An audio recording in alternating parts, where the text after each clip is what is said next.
In this lecture, we are going to create section 3-3. Already we have created these two sections. Let us go to Insert, Curves, Curve through XYZ points, and we will browse the file that we want to insert. Section 3-3, concave.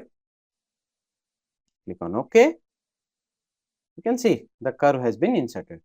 Again, we will go to Insert, Curves, Curve through XYZ points, and browse the convex one. See, section 3-3, convex.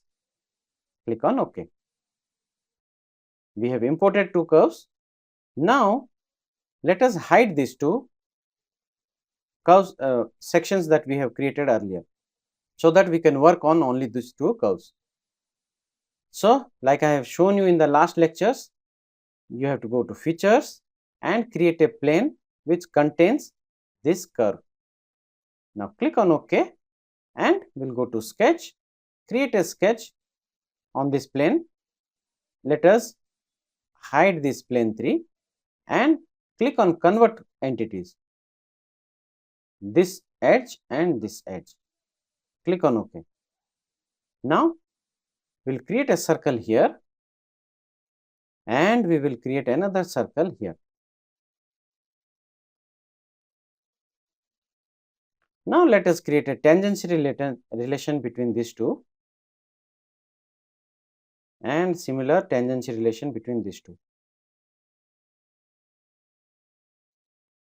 Now, one thing we have not done, here we can see that there are two curves, which is little disturbing. So, what we will do is, I will just hide the curves that are used to import the coordinates.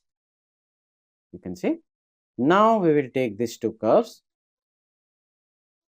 this curve and this curve, tangency between them, this curve and this curve, and tangency.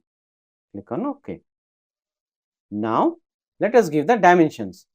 Click on Smart Dimensioning and we will take dimension from this origin point, use the Shift key and you can see this is the dimension that we want. This is the horizontal dimension. Do not take this align dimension. This is horizontal dimension. That is, for x1 we have to create a horizontal dimension, but for chord it is the aligned dimension. See, this is horizontal and if you come over here, this is aligned.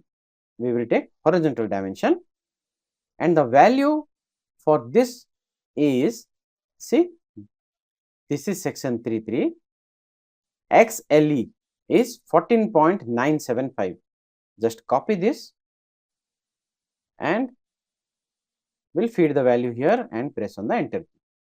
Click on OK. Now, let us take Smart Dimensioning again and select, use the Shift key, select this circle and select this circle.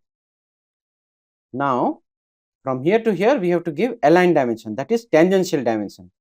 See, this horizontal dimension you should not give, we will give the align dimension, which is this. Click and the value that we are going to give is, first let us check the dimension has been applied correctly or not. If you see here, this is the correct side and this side, yes, this is also correct side. So, the dimension is perfectly applied. Now, let us feed the value, but before that we have to see what is the value. Here if you see, it is 37.5225. Copy this and double click here and paste it and click on the enter key. You can see. Now, simply trim the entities. So, I will trim these two entities and this portion. Similarly, here also I will trim this extra portion and this portion and again this portion. Now, just select this center and fix. Again, come over here, select this center point and fix it. When you click on OK, you can see all the curves are black. That indicates all the curves are fully defined or they are completely constrained. You can also see here it is fully defined. Now, just go for Exit Sketch and we have generated the section 3-3. I'll select this sketch to show it, sketch 1 and show it. So now we have created 3 curves. We'll go to file and save it. In the next lecture, we are going to create section 4-4.